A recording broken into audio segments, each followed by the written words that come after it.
Start करते हैं set number 9 2014 questions. Question number first attempt कीजिएगा।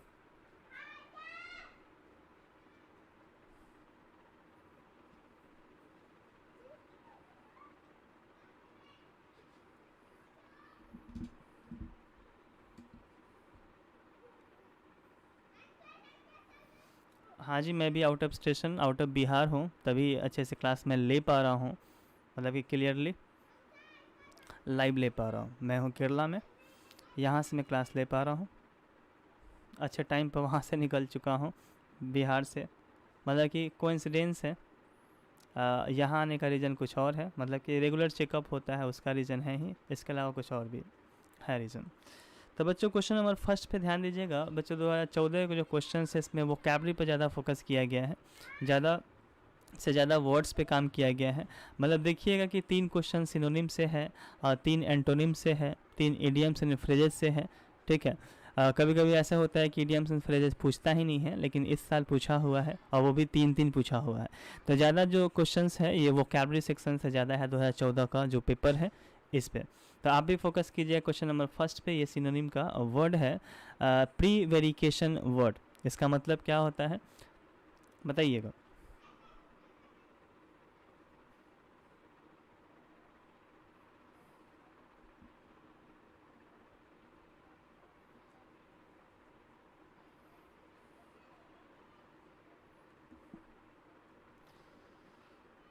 तो बच्चे अभी कहीं ना कहीं मुझे लग रहा है इशू आ रहा है नेटवर्क को लेकर क्या, इसलिए सारे स्टूडेंट्स, जितने स्टूडेंट्स लगभग मुझे यहाँ पे 150 प्लस स्टूडेंट जुड़ रहे हैं, दिख रहा है। और टॉप चैट में आपको 84 85 दिखाई दे रहे होंगे, लगभग 150 प्लस है, लेकिन स्टूडेंट का जो आंसर है आ नहीं पा रहा है जो चाहिए।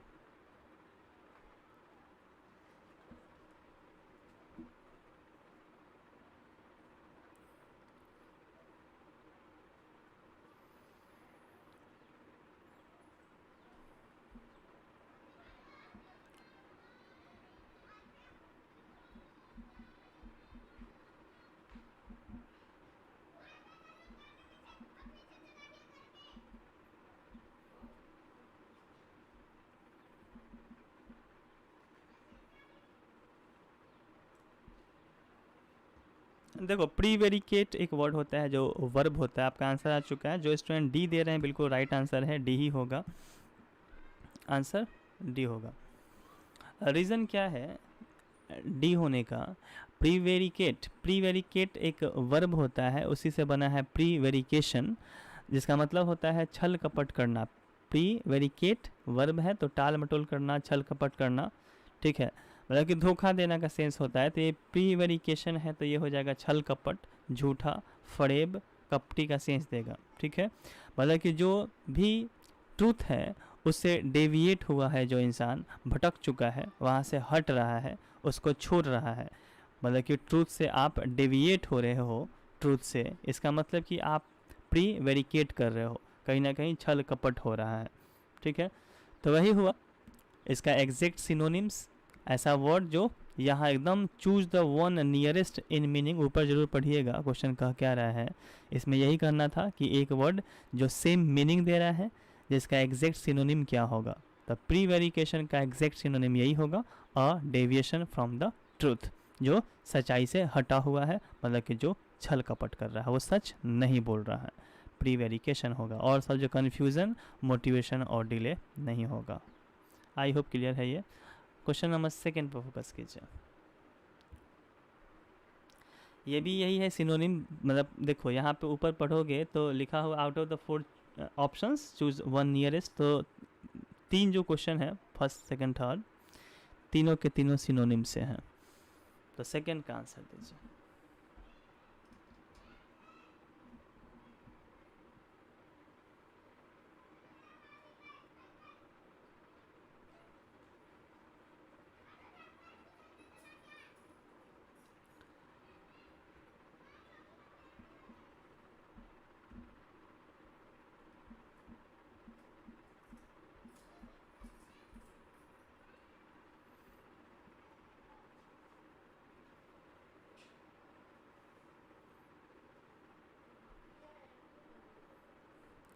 मोडिकम जो है सेकंड वर्ड मोडिकम, जिसका मतलब होता है, जो स्टूडेंट डी बोल रहे हैं बिल्कुल राइट आंसर है। मोडिकम का मतलब होता है अल्प मात्रा, थोड़ा का सेंस देता है। मोडिकम जो एकदम छोटे अमाउंट में है, भोजन का कम मात्रा का सेंस देता है मोडिकम। ठीक, कोई भी चीज़ कम मात्रा में ले रहे हो तो मोडिकम है, वो स्मॉल अमाउंट है।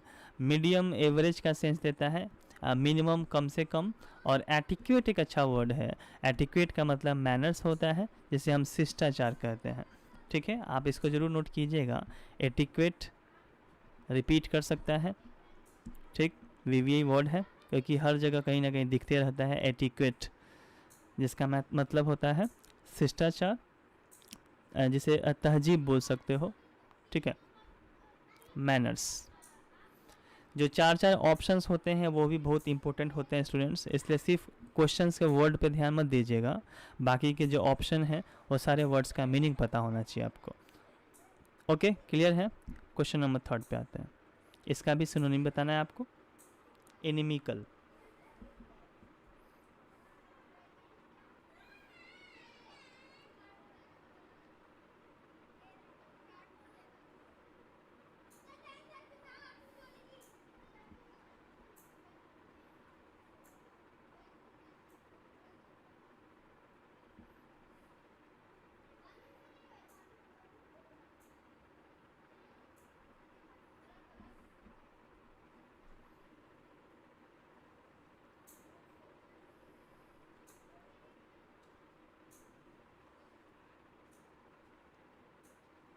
इसका मतलब जितने स्टूडेंट्स हैं वो 20 डिस्ट्रिक्ट से बाहर के हैं, तभी ना आप लाइव जुड़े हुए हो, इंटरनेट अच्छा चल रहा है, और तभी तो पूरा इंडिया में खासकर बिहार में बहुत ज़्यादा इशू है इस अग्निपथ को लेके।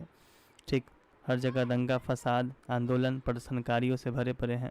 ठीक, अपने अपने इशू को लेके, जो भी जिस तरीके से देश में भी है सिचुएशन, इस चीज़ को लेके, जो सेना में भर्ती को लेके जो आया हुआ है शीम, उसको लेके, तो थोड़ा सा जर्नी जो ट्रेवल है अभी इधर उधर करना खतरों से खाली नहीं है। जिस तरीके से ट्रेन में हमले हो रहे हैं, तो जहाँ हो 2-3 बस हंसती रहो 2-3 दिन। पढ़ाई लिखाई जैसे ही चल रहा है, पुराने वीडियो से चाहे लाइव क्लास से कंटिन्यू रखिए।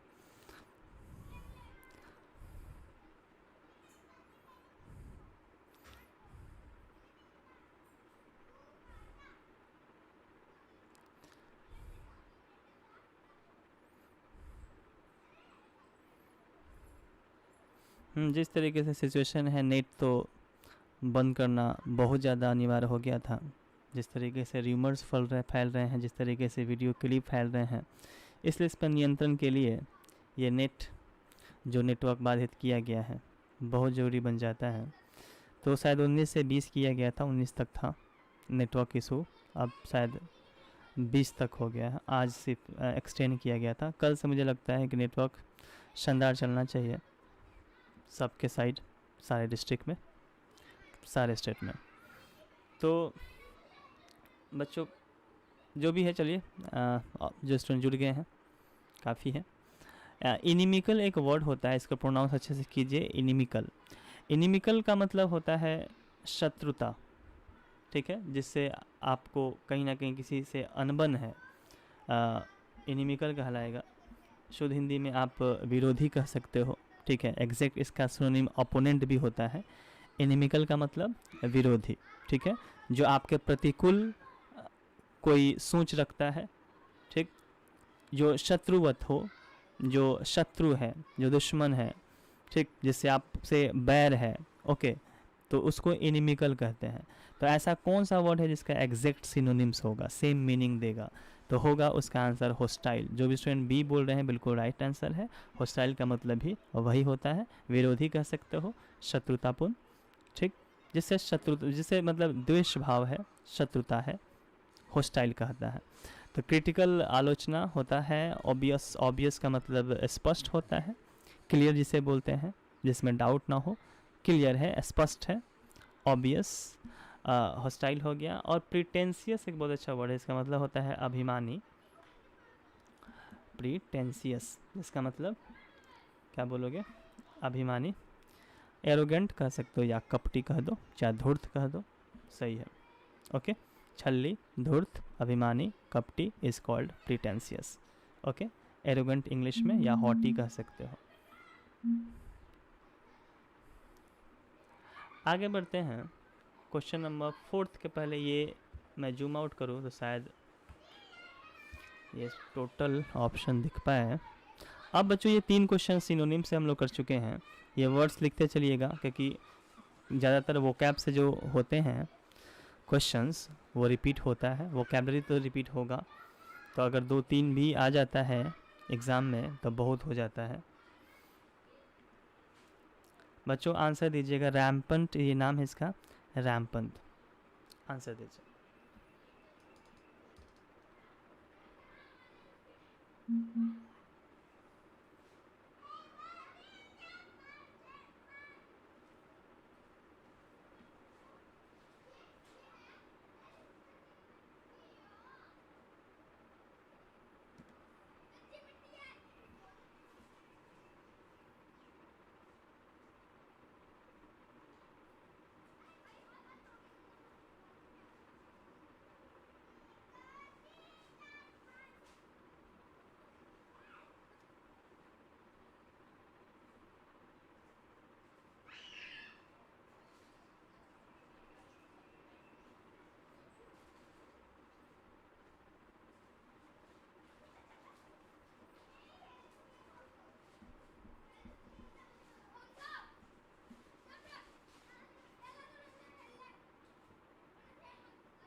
चलिए, कौन कहाँ से बिलोंग करता है मैं पढ़ चुका हूँ। सारे स्टूडेंट जो भी है अपना अपना इंट्रोडक्शन दे रहे हैं कौन कहाँ से बिलोंग करता है।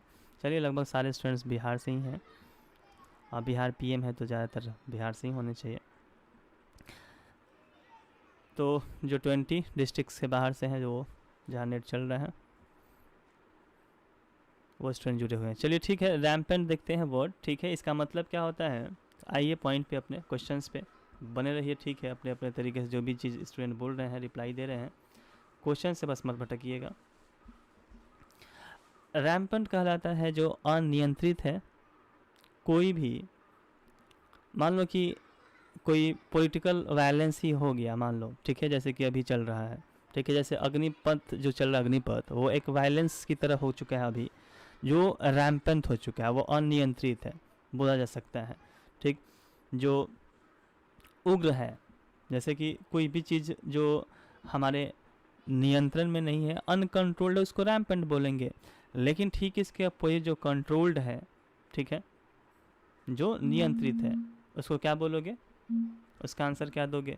तो रैम्पेंट का मतलब हो जाएगा हमारा कंट्रोल्ड, मतलब इसका एंटोनिम्स हो जाएगा कंट्रोल्ड। ओके, वाइड स्प्रेड जो प्रचारित है, अनचेक्ड अलग है, अनरिस्ट्रेंड अलग है, तो इसका एग्जैक्ट जो अनकंट्रोल्ड है तो इसका अपोजिट हो जाएगा कंट्रोल्ड। तो 4th का आंसर ए हो जाएगा। ओके,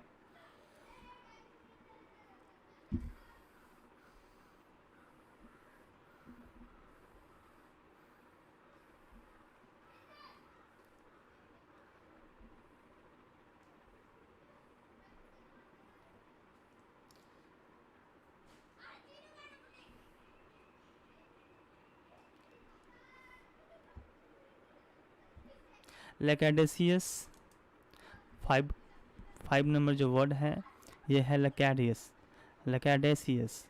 क्या बोलोगे? लैकेडेसियक, लैकेडेसिकल। ओके, तो लैकेडेसिकल जो वर्ड है इसका अपोजिट वर्ड क्या है? इसका मतलब पता है? Lackadaisical, you are a lackadaisical person. क्या मतलब हुआ? She is a lackadaisical girl.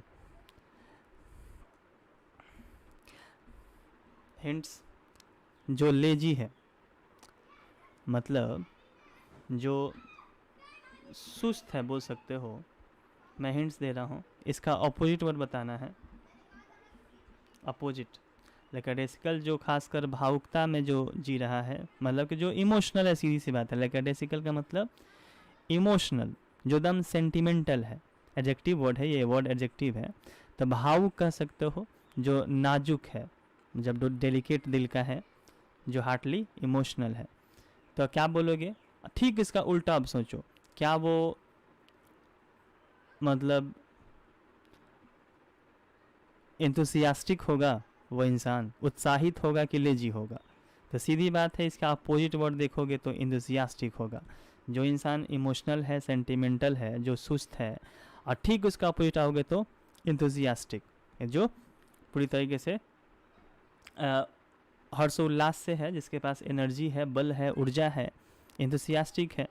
ठीक, बात समझ आ रही है? तो सी स्टूडेंट दिए भी हैं आंसर, बिल्कुल राइट आंसर है। किसी को डाउट?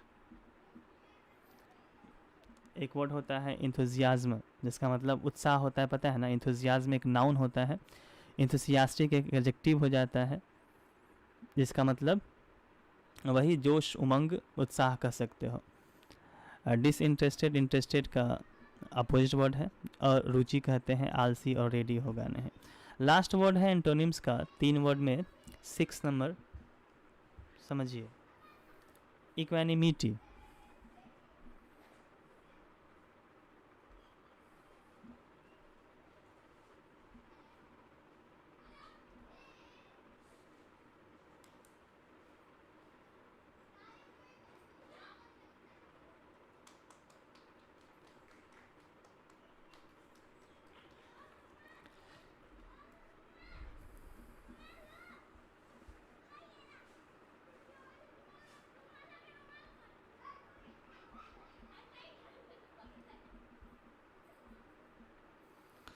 इक्वानिमिटी बताइएगा। इक्वानिमिटी बहुत अच्छा, ये भी शानदार वर्ड है, बुक्स में मिलता है। +2 तक बुक्स पढ़े होंगे आप, ड्रामा, पोइट्री, प्रोज, ये सारे वर्ड्स कहीं ना कहीं वहाँ पे मिल जाना चाहिए, क्योंकि +2 तक का ही ये एग्जामिनेशंस लेवल होता है। ठीक है, तो उसी बेसिस पे ही क्वेश्चंस आते हैं। अब आप सोचोगे कि इतना वर्ड्स है, वर्ड्स कहाँ से मिलेगा, क्या पूरा डिक्शनरी रटना होगा?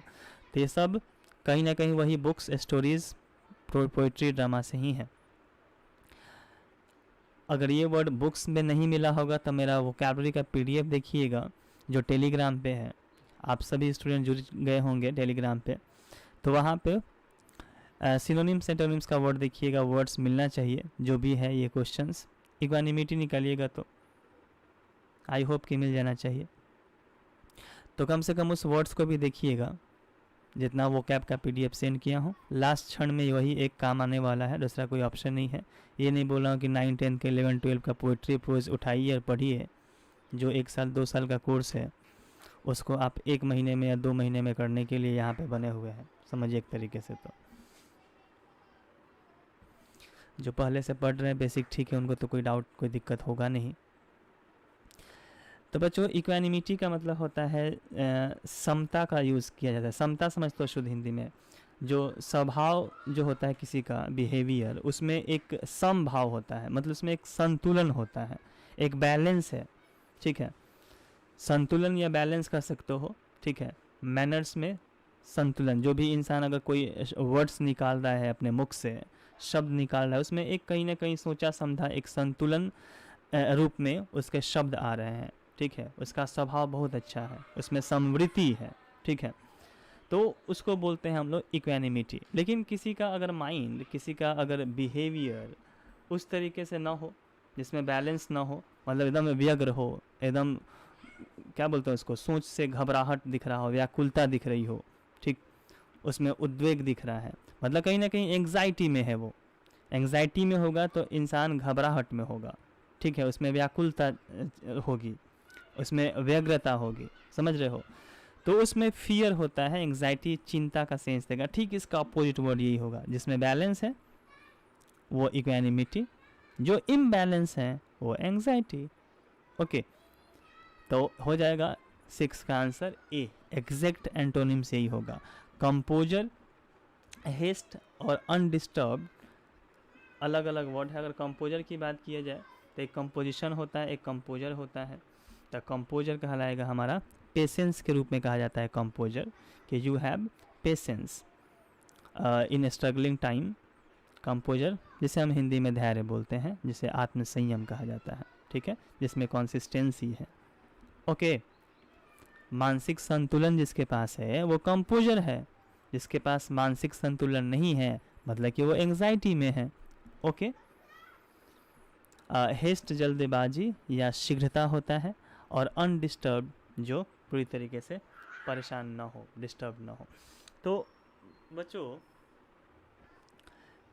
जो भी मैं किसी डिफ़िकल्ट वर्ड को अगर आप सुन रहे होंगे तो आपको चाहिए कि आप तुरंत नोट करते जाइए, लाइव क्लास में हो चाहे बाद में रिकॉर्डेड वीडियो देखिए, लेकिन ऑप्शंस जो है उसका कहीं ना कहीं उसको नोट कीजिए कंटिन्यूसली लाइव क्लास में, क्योंकि बहुत इंपॉर्टेंट है सारे के सारे शब्द। आई होप कि आप सुन रहे होंगे, लिख भी रहे होंगे, और माइंड में अगर आप कहीं ना कहीं रिटेन कर रहे हैं, याद कर रहे हैं तो और अच्छी बात है। आगे बढ़ते हैं बच्चों। अब 3 वर्ड साइनो एंटो से हो गया, अब है इडियम्स एंड फ्रेजेस। ये भी शानदार है, देखिएगा।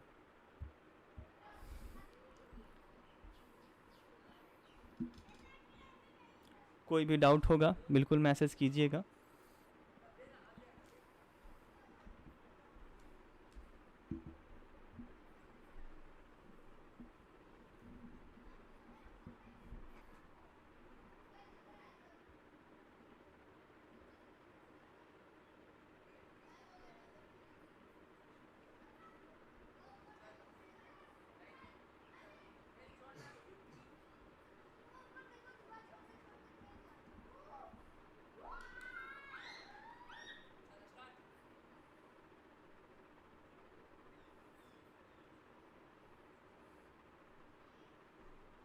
बच्चों ये क्वेश्चन थोड़ा समझने की कोशिश कीजिएगा। ये थोड़ा पॉइंट पे मैसेजेस में तो देख रहा हूँ अभी जो कुछ इलॉजिकल मैसेज है जो चैटिंग टाइप कर रहे हैं, मैं उनसे रिक्वेस्ट करूँगा कि आप टू द पॉइंट थोड़ा बात कीजिए, ठीक है। यहाँ पे समझते हुए जो भी है डाउट्स अगर आपको लग रहा है तो आप डाउट्स रिलेटेड क्वेश्चंस कीजिए, मैसेज कीजिए। आंसर स्टूडेंट्स का आ रहा है लगातार, सी और डी इस क्वेश्चंस का आंसर। जैसे कि शिल्पी है, शिवम है, शुभम, श्वेता, अंशिका, ज्योति, गुंजन, अभय, पूजा, इतने सारे स्टूडेंट्स का आंसर कुछ सी है, किसी स्टूडेंट का, किसी का डी है, तो यही सी डी में है। अब देखते हैं किसका आंसर सही है।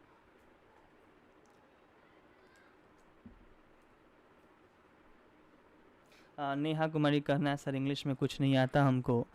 अब ये नहीं आता है, क्या आप कहना क्या चाह रही हो कि अब इस पे क्या मैं फ़क्र करूं, प्राउड करूं, ये कहना चाहती हो कि कैसे आएगा?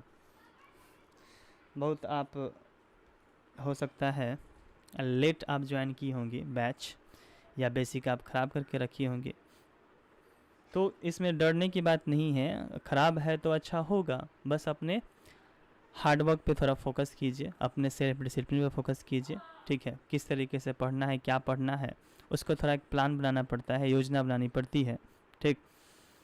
तो सब कुछ सुधर जाएगा। ऐसा नहीं है, हर एक इंसान का कोई ना कोई वीकनेस होता है, ठीक। उसको स्ट्रेंथ बनाने के लिए थोड़ा अलग तरीके से काम करना पड़ेगा, और कुछ नहीं है।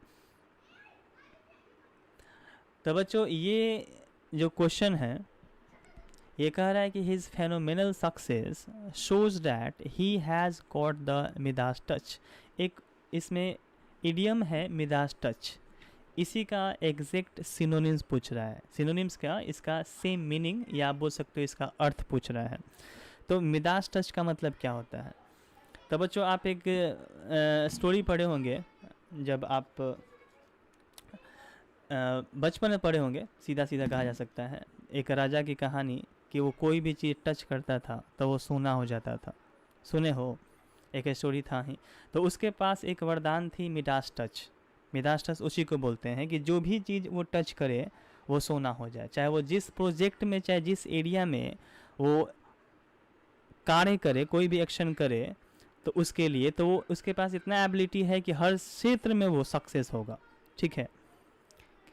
मतलब कि जो भी छुए, जो भी टच करे वो सोना हो जाए। मतलब यही हुआ कि जिस भी एरिया, जिस भी प्रोजेक्ट में जाए तो वो कहीं ना कहीं वो समझो कि सक्सेस है। तो कह सकते हो उसके पास एबिलिटी है, या उसके पास वो लक है, जो कहीं ना कहीं मिदास टच कहलाता है, उसको मिदास टच कहेंगे।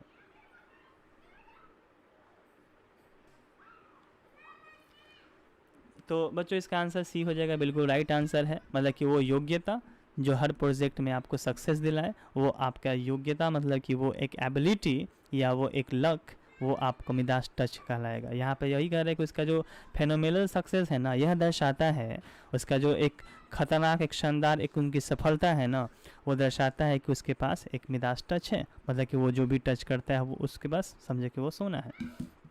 आगे बढ़ते हैं क्वेश्चन नंबर 8 पे। क्वेश्चन नंबर 8 है, in the armed forces it is consider a great privilege to die in harness. इसका आंसर दीजिए। आर्म्ड फोर्सेस की बात ही क्या कहना, जैसे कि आजकल का बहुत ख़तरनाक एक जो बर्निंग इशू है आर्म्ड फोर्सेस को लेके, जो तीनों सेना में 4 इयर्स को लेके जो कहानी बन रही है, जो गवर्नमेंट का सीम है कि 4 साल सिर्फ काम कीजिए, उसके बाद आप रिटायर्ड हो जाइए, आपको लगभग 12 लाख रुपया दी जाएगी और मस्ती से आप निकल जाइए। गवर्नमेंट का यही कहना है। उसमें एक और है कि आप जब 4 साल काम करेंगे तो आपको एक सर्टिफिकेट मिलेगा, एक ऐसा सर्टिफिकेट जो आगे किसी दूसरे गवर्नमेंट जॉब में वो सर्टिफिकेट से फ़ायदा होगा। मतलब कुछ अलग तरीके से वो कोशिश कर रही है गवर्नमेंट कि युवा को, जितने युवा हैं, जितने लोग हैं, क्योंकि पॉपुलेशन बहुत ज़्यादा है हमारे इंडिया में, तो सारे युवा को मौका दी जाए। ठीक है, कुछ अलग स्कीम है जो खासकर फॉरेन कंट्री से लिया गया है, कह सकते हो इंस्पायर है ये हमारा देश। तो यहाँ का पॉपुलेशन कुछ ज़्यादा है, ये सीन कुछ फिट नहीं बैठता है, जो इसलिए युवा में वो आक्रोश है कि नहीं, मुझे लाइफ टाइम जॉब करना है जैसे पहले था, लाइफ टाइम मुझे सैलरी चाहिए, वो सारे सुख सुविधा चाहिए जो पहले था, क्योंकि इस 4 साल में होगा क्या, आप ही बताइए। 12 लाख रुपया लेके करेंगे क्या हम? ठीक, वो भी देश की सेवा की बात है। तो कहीं ना कहीं इसमें बहुत चीज़ें हैं जो शॉर्ट में नहीं बताया जा सकता है, इसको बहुत अच्छे से स्टडी करना पड़ेगा, बेस्ट तरीके से और पढ़ना पड़ेगा इस नोटिफिकेशन में और क्या है, वो देश किस लिए किया है, वो जो हमारे प्रधानमंत्री जी हैं, ये ऐसा क्या रीज़न हो सकता है कि हमारे अग्निपथ स्कीम जो है ये लागू हो रहा है, और वो भी तीनों सेना में। तो ये इसमें बहुत कुछ है। क्या इसमें मैं कमेंट्स पास करूँ, क्या मैं सपोर्ट करूँ, क्या आप सपोर्ट करोगे अग्निपथ का?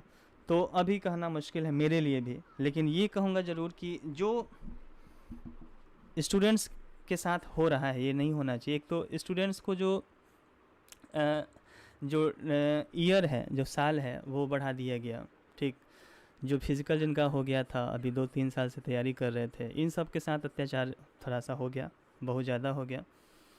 ये सारे को रिक्रूट करने के बाद जो भी है एक अलग तरीके से इसको करना चाहिए कि प्रॉब्लम ना हो स्टूडेंट्स के साथ ये, या सोल्जर्स के साथ, या जो भी इसके आर्म्ड फोर्सेस में जाना चाहते हैं।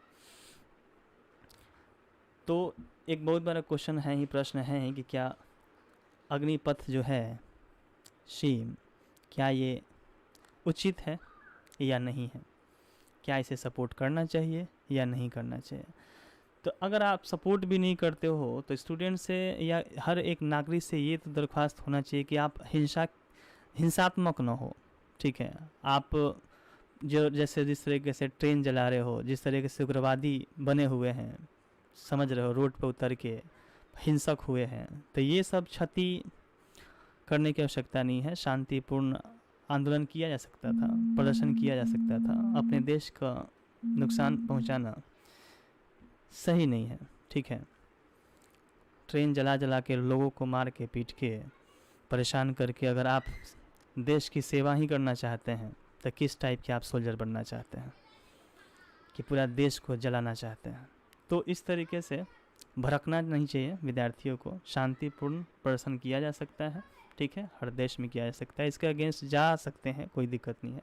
लेकिन जब तक आप इसके बारे में बहुत अच्छे से जानते नहीं अग्निपथ के बारे में, तो शायद रीमर्स के खेल में कोई अफवाह फैला रहा है, कोई छोटा सा वीडियो हिंसक करके आपको उत्साहित करके भड़का के आपको रोड पर लाया जाए, तो आपको भड़कना नहीं चाहिए। ठीक है, आपको समझना पहले चाहिए कि ये अग्निपथ है क्या, ये देश के हित में है, क्या हमारे हित में है कि हमारे अगेंस्ट में है, ये कहना क्या चाहती है गवर्नमेंट। ये नहीं कि वो रोड पे पहुंच गया है, पत्थरबाजी करना या ट्रेन फूंकना शुरू किया है तो हम भी फूकेंगे, क्योंकि हमारे देश के हमारे अगेंस्ट में है, ये देश के अगेंस्ट में है। ऐसा कुछ नहीं करना चाहिए, अपने अपने तरीके से सोचना चाहिए क्या है क्या नहीं। चलिए अग्निपथ पे मैं डिबेट ज़्यादा नहीं करूँगा, क्योंकि स्टूडेंट्स ऐसे हैं, इस चीज़ क्षेत्र में भी कुछ स्टूडेंट जुड़े हुए हैं, तो उनका जो अभी है नाराज़गी, उस पर थोड़ा सा बात कर रहे थे। अब बच्चों 8 नंबर क्वेश्चन कर रहा है आर्म्ड फोर्सेस, आया तो थोड़ा सा इस पे आ गया, मुद्दा आ गया आर्म्ड फोर्सेस। तो इसका आंसर होगा बच्चों सी आंसर होगा। पॉइंट पे थोड़ा आइएगा, मैं समझाना शुरू करूँ, अगर आपका मैसेज बंद हो गया तो ध्यान से सुनिएगा थोड़ा, क्या है कमेंट्स में।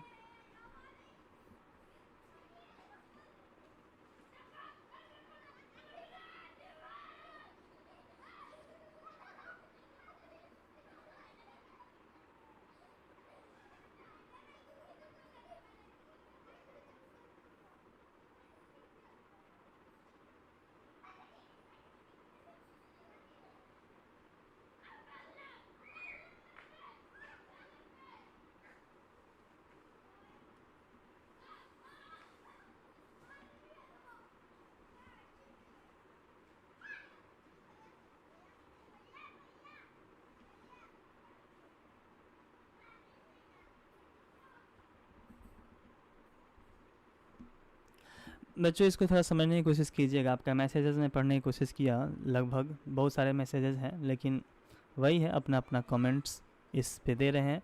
चलिए आइए बच्चों पॉइंट पे आइए, ठीक है, जो होगा सही होगा, हमारे हित में होगा, यही उम्मीद करता हूँ, यही आशा करता हूँ अपने देश से। बस शांतिपूर्ण रहिए, ठीक, माहौल शांतिपूर्ण बनाइए। In the armed forces it is consider a great privilege to die in harness. में वर्ड जो है बच्चों डाई इन हार्नेस पे फोकस कीजिएगा, यही एक वर्ड है जो एडियम्स है, एक मुहावरा है जिसे हम बोली भी कहते हैं हिंदी में। तो मुहावरा डाई इन हार्नेस का मतलब क्या हुआ, इसका इस सेंटेंस का कॉन्टेक्स्ट समझिए। आर्म्ड फोर्सेज में जो सेनाएं हैं, उस सेना में ये माना जाता है, ये कंसीडर किया जाता है, ऐसा कहा जाता है कि ग्रेट प्रिविलेज होता है जब इंसान काम करते हुए मर जाए, मतलब कि काम करते हुए वो बलिदान दे दे, मतलब कि काम करते हुए वो शहीद हो जाए आर्म्ड फोर्सेस में, तो उसको एक ग्रेट प्रिविलेज कहा जाता है। वह एक प्राउड की बात होती है, एक बहुत महान खुशी की बात होती है कि हम डाई हो गए वाइल स्टिल वर्किंग, काम करते हुए मरना एक बहुत बड़ी उपलब्धि माना जाता है, वो एक प्रिविलेज की बात होती है। इस सेंटेंस का मीनिंग हुआ, तो बच्चों डाई इन हार्नेस का मतलब हुआ काम करते हुए गुजर जाना, काम करते हुए मरना, ठीक है। तो यही इसका एग्जैक्ट मीनिंग हुआ, इसलिए इसका आंसर सी हो जाता है। आइए हमारे वोकैबुलरी के पीडीएफ सेक्शन में देखोगे, इडियम्स एंड फ्रेज के सेक्शन में, तो ये भी वर्ड उसमें शामिल है। अच्छे से अगर देखोगे तो फर्स्ट सेकंड पेज में ही मिल जाना चाहिए आपको डाई इन हार्नेस। तो कम से कम कोशिश कीजिए स्मार्टली ही, कभी हो सकता है उतना पीडीएफ याद ना हो पाए आपको, या आपसे हो ना पाए, लेकिन उसको थोड़ा सा देखते रहिए। चारों के चारों जो है वो कैप का जो सेक्शन है, synonyms antonyms idioms and one word, वो सारा का सारा वीवीआई वर्ड दिया जा चुका है। My English companion Telegram channel से जुड़े हुए हैं, तो फाइल्स में जाइएगा और डाउनलोड कर लीजिएगा। आगे बढ़ते हैं बच्चों क्वेश्चन नंबर 9 पे।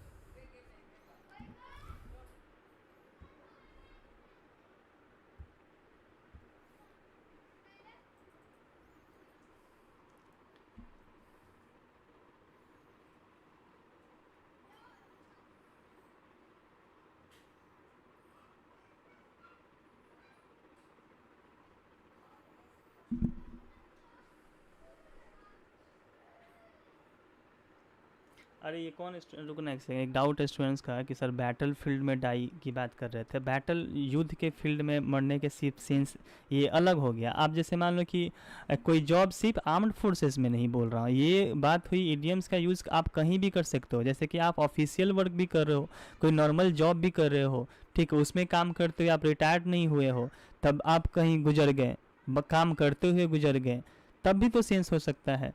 आप काम करते हुए अगर कोई इंसान की मृत्यु होती है तो वो डाई इन हार्नेस हुआ। यही नहीं कि आप बैटल युद्ध में एकदम बैटल फील्ड में हो, चाहे डिफेंस में हो, आर्म्ड फोर्सेस में हो, ऐसा कुछ नहीं है। आप यहाँ पे एग्जैक्ट सिनोनिम्स पे फोकस कीजिए, सी सेम मीनिंग वही होता है, काम करते हुए मरना। बच्चों ये 9 नंबर जो क्वेश्चन था, इसमें आप समझिए कि इडियम्स है क्या। क्वेश्चन कह रहा है in the parliament every member can have the floor with the permission of the speaker.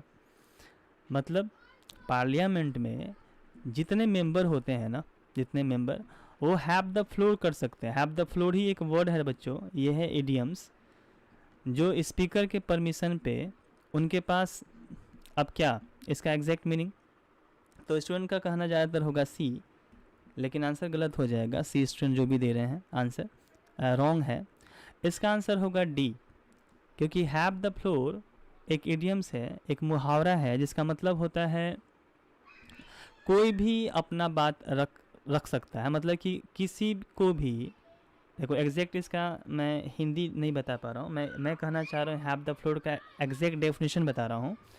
इसका मतलब होता है कि जितने मेंबर्स होते हैं ना, सबको समान अधिकार होता है अपने बात को रखने के लिए, ठीक है। लगे कोई भी मेंबर किसी भी इशू पर अपना बात रख सकता है, ठीक है, हैव द फ्लोर कहलाता है।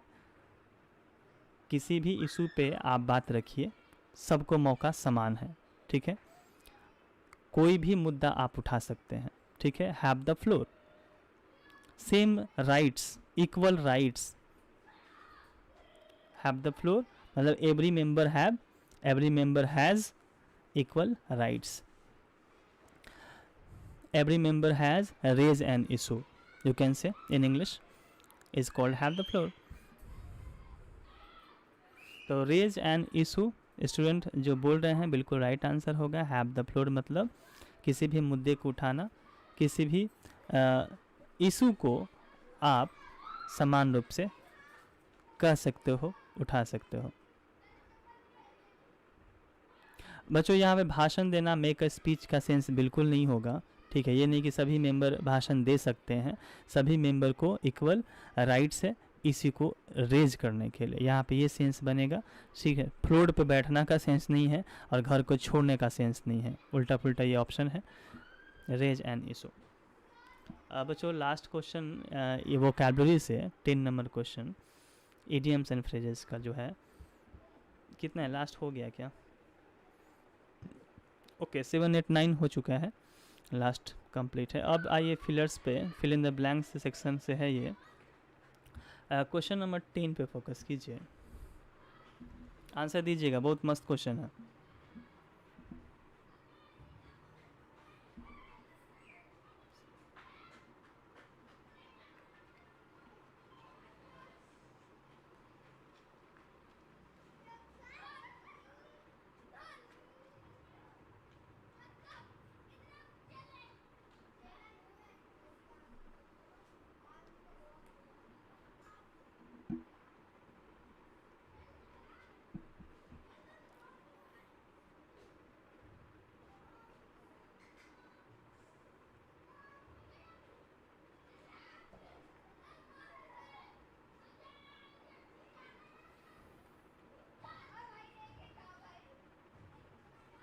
देखो इस सेंटेंस का मीनिंग समझिएगा तो शायद आप आंसर दे सकते हो।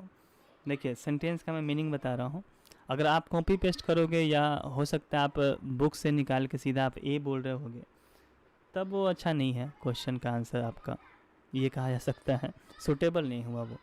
देखिए ये क्वेश्चन है कि in Buddhism it is impossible to keep ethics and psychology dash from one another because they dash at so many points. Buddhism जो हमारा रिलीजन है, उस रिलीजन में ये एथिक्स और साइकोलॉजी को बाहर रखना, मतलब एक दूसरे से अलग करना, एक दूसरे से अलग करना इम्पॉसिबल है। एक दूसरे से अलग करना इम्पॉसिबल है। किसको किसको? एथिक्स जो हमारा नैतिक शास्त्र है, नीति शास्त्र है, और साइकोलॉजी है। इस बुद्धिज्म धर्म में इसको एक दूसरे से अलग करना इम्पॉसिबल है। मतलब कि उस रिलीजन में नीति शास्त्र होगा, साइकोलॉजी होगा, तब एक कह सकते हो कि पूरी तरीके से वो एक रिलीजन हुआ, नहीं तो आधा अधूरा रहेगा। Because they dash at so many points, क्योंकि वो क्या करता है, वो कहीं ना कहीं एक दूसरे में मौजूद होता है, वो एक दूसरे के साथ रहता है। तो ऐसा कौन सा वर्ड है जो एग्जैक्ट वो इस फिलर्स में फिट बैठेगा। तो बच्चों इसका आंसर जो भी स्टूडेंट ए दे रहे हैं बिल्कुल राइट होगा, क्योंकि एथिक्स एंड साइकोलॉजी, अवे का मतलब बाहर हटाना, अलग करना, ठीक है, निकाल फेंकना, अवे दूर हटाना। तो ऐसा होगा नहीं, एथिक्स और साइकोलॉजी एक साथ रहेगा, ठीक। तो you can't say ethics and psychology away from one another, okay. तो इसलिए यहाँ पे सुटेबल अवे होगा, because they coexist at so many points. Coexist ही क्यों होगा, क्योंकि इसका मतलब होता है एक साथ मौजूद होना। को एग्जिट, एग्जिट का मतलब मौजूद होना, और को का मतलब डबल सेंस होता है। को मतलब कि दो चीज़ उसमें एग्जिट किया, को होता है। तो एथिक्स और साइकोलॉजी वो को एग्जिट किया इसमें, मतलब कि बहुत सारे पॉइंट्स पे, बहुत सारे एस्पेक्ट्स में ये को एग्जिट करता है, एथिक्स और साइकोलॉजी, ठीक है। और बाकी जो ऑप्शन है ये बिल्कुल आप सेपरेट कर मतलब सेपरेट करने का मतलब कि इसको एलिमिनेट कर सकते हो एक एक फिलर्स को मैच करके, फिल करके, ठीक है। इस एथिक्स और साइकोलॉजी को सेपरेट कर सकते हैं, या ओवरलैप ये सब देख के मिला सकते हो, या मर्ज कर सकते हो, तो ये फिट नहीं होगा। बच्चों आगे बढ़ते हैं, क्वेश्चन नंबर 11 पे फोकस कीजिए।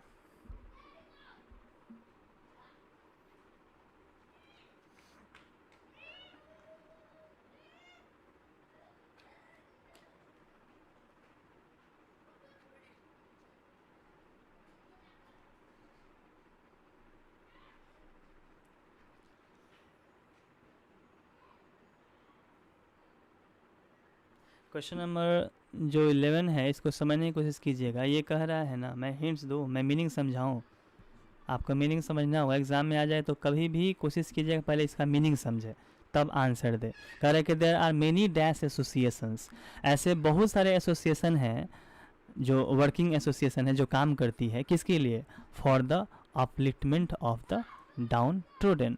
डाउन ट्रोडन का मतलब होता है, डाउन ट्रोडन का मतलब दलित जो लोग हैं, जो गरीब वर्ग से आते हैं, जिसके पास वो सुख सुविधा नहीं है, ठीक, वो बहुत हर चीज़ से वंचित है, मतलब कि वो दुखी रहते हैं, ठीक, वो डाउन ट्रोडन कहलाते हैं। तो उस डाउन ट्रोडन जो लोग हैं ना, वंचित लोग, दलित लोग, गरीब वर्ग के लोग, उसके अपलिफ्टमेंट के लिए, उसके उत्थान के लिए, ऊपर उठाने के लिए ऐसा कौन सा एसोसिएशन काम कर रही है। बहुत सारे एसोसिएशंस। तो कौन सा एसोसिएशन काम करती है, जो ह्यूमन बींग्स के लिए करती है, मानव जाति के लिए। क्या वो फ्रेंडली एसोसिएशन होता है, नहीं। क्या वो ह्यूमन होता है, ह्यूमन कहते हैं एक्चुअली में ये ह्यूमन नहीं कहलाएगा वर्ड। क्या वो मर्सीफुल होता है, नहीं। फिलैंथ्रोपिक होता है। फिलैंथ्रोपिक वर्ड बहुत अच्छा वर्ड है, वन वर्ड में भी पूछता है। फिलैंथ्रोपिक का मतलब होता है परोपकारी, ठीक है, जो बेनिफिसेंट लोग हैं, जो बेनिवोलेंट लोग हैं, ठीक है, जो मतलब उदारवादी लोग होते हैं, जो नेक दिल के होते हैं, ठीक है, जो बहुत काइंड हार्टेड है, जो ह्यूमन बींग्स के लिए काम करते हैं, उनको ही कहा जाता है फिलैंथ्रोपिक, ठीक है। मानव जाति के लिए वो बहुत काम करते हैं, दयालु और परोपकारी लोग। इसलिए इसका आंसर हो जाता है डी। आई होप कि मैं समझा पा रहा हूँ, आप समझ पा रहे हैं। सेटिस्फाइड इस एक्सप्लेनेशन से? समझ में आ रहा है ना बच्चों? कोई डाउट्स नहीं है तो आगे बढ़ते चलो फिर। क्वेश्चन नंबर 12 है आर्टिकल से, आंसर दीजिएगा।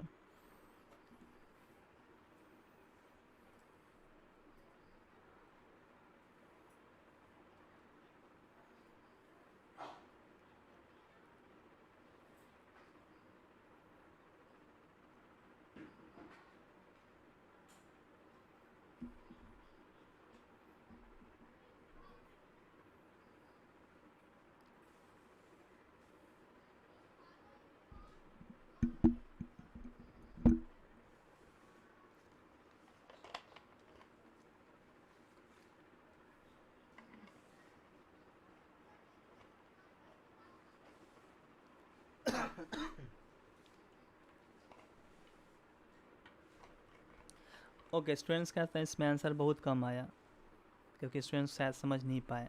मैं समझा रहा हूँ, ठीक है, उसके बाद शायद आप आंसर दे सकते हैं। देखो इससे मैं हमेशा बोल रहा हूँ क्वेश्चंस को पढ़िए, उसका मीनिंग निकालिए कैसे भी।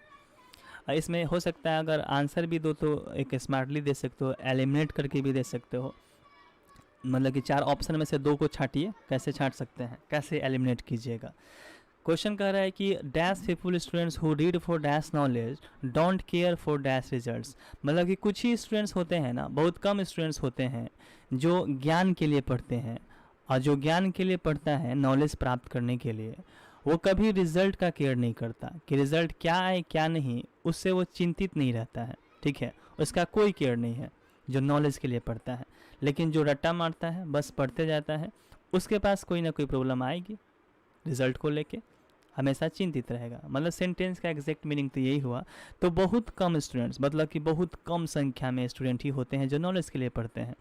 तो पहली बात कि स्टार्टिंग में ही आपको पहले एडजेक्टिव मेरे से आप बच्चे पढ़े होंगे, तो एडजेक्टिव में आपको बहुत ज़बरदस्त तरीके से पढ़ाया था एडजेक्टिव ऑफ क्वालिटी और क्वांटिटी, जिसमें वर्ड आया था फ्यू, लिटिल, फिर a few, a little, the few, the little. ये 6 वर्ड था, बहुत अच्छे से कंपेयर करके डिफ्रेंशिएट किए थे। तो आपको पता होना चाहिए बच्चों कि द का यूज स्टार्टिंग में ही नहीं करोगे, क्योंकि द एक डेफिनिट आर्टिकल है, और डेफिनिट आर्टिकल कब होगा, जब कहीं ना कहीं पहले उसकी डिस्कशन हो गई होती है, तब द का यूज़ करते हैं। जैसे बोलते हैं ना कि एक राजा है और वह राजा जंगल में है मान लो, तो देयर इज़ अ किंग और the king is in forest, मतलब कि देयर इज़ अ किंग, उसके बाद द किंग बोलोगे, पहले ए किंग और फिर द किंग, क्योंकि पहले चर्चा हो गई किंग की और दूसरे बार किंग की चर्चा होगी तो आप बोलोगे द किंग। ओके, वैसे ही पहले स्टूडेंट्स की डिस्कशन हो गई, उसके बाद स्टूडेंट्स की बात होती तो आप द का यूज़ करते, अगर फ्यू के साथ है तो आप द का यूज़ नहीं कर सकते हो क्योंकि डेफिनिट है नहीं, तो द वाला जो ऑप्शन है पहले इसको आप रिमूव कर सकते हैं, ठीक है। आप बहुत कम, एक ध्यान रखिएगा, फ्यू और ए फ्यू में बहुत डिफरेंस है। फ्यू और ए फ्यू में बहुत कम मात्रा में होता है ए फ्यू का, मतलब बहुत कम संख्या में नेगेटिव सेंस देता है, तो आप यहाँ पे ए का यूज़ करोगे, मतलब कि बहुत कम ही स्टूडेंट्स होते हैं, बहुत कम संख्या में स्टूडेंट्स होते हैं जो नॉलेज के लिए पढ़ते हैं।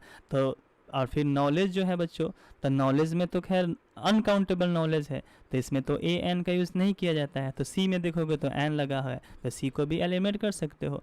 जो बच्चा बी, तो आप द का यूज़ कर सकते हो, इसलिए आंसर बी हो जाता है कि a few students who read for the knowledge don't care for the results. Okay, इसलिए आंसर हो जाता है बी। जितने स्टूडेंट्स बी दिए उनका राइट है, बाकी सबके गलत। 13 नंबर क्वेश्चन बच्चों, इसमें क्वेश्चन है कि I appeal to you dash mercy dash the prisoner. मैं आपसे अपील करता हूँ डैश के लिए, किसके लिए, दया के लिए, मर्सी के लिए, मतलब प्रिजनर जो कैदी हैं उसके लिए मैं मर्सी करता हूँ, सॉरी मर्सी के लिए अपील करता हूँ, कि मतलब कि प्रिजनर पर, मतलब जो हमारे कैदी है ना, उस पर आप थोड़ा मर्सी प्रदान कीजिए। जो प्रिजनर है उन पे थोड़ा सा दया भाव दिखाइए, मैं आपसे अपील करता हूँ, इसका यही मीनिंग हुआ। तब मर्सी के लिए का सेंस है, तो दया के लिए क्या यूज़ करोगे आप, कौन सा प्रीपोजिशन। तो दया पर, दया का, दया पर, ये सेंस ऑफ ऑन होगा नहीं, के लिए का सेंस होगा, तो आप सी आंसर दोगे। मैं अपील करता हूँ मर्सी के लिए, ठीक, ऑन द प्रिजनर, तो फॉर और ऑन बिल्कुल राइट होगा। बात समझ में आ रही है। बाकी के जो 2 क्वेश्चन देख रहे हैं आप स्क्रीन पे, ये दोनों के दोनों करेक्टली स्पेल्ड से है। मुझे लगता है कि आपको 10 सेकेंड लगेंगे, लेकिन ये पहले से ही आंसर यहाँ पे मुझे लगता है कि दिया जा चुका है, लेकिन फिर भी बहुत इजी है ये। आप देख सकते हैं इसमें कौन सा वर्ड है जो कि सही है, तो सभी को दिख रहा है, इसमें बताने की आवश्यकता भी नहीं है। आपका ऐसे भी सारे स्टूडेंट्स का आंसर सही होगा। डिक्शनरी का जो देख रहे हो स्पेलिंग, ये सही है बिल्कुल, और हाइट का स्पेलिंग आपको पता होना चाहिए कि हाइट का स्पेलिंग सी वाला होगा, ठीक है, कोई दिक्कत नहीं होना चाहिए। तो 14 का ए और 15 का सी।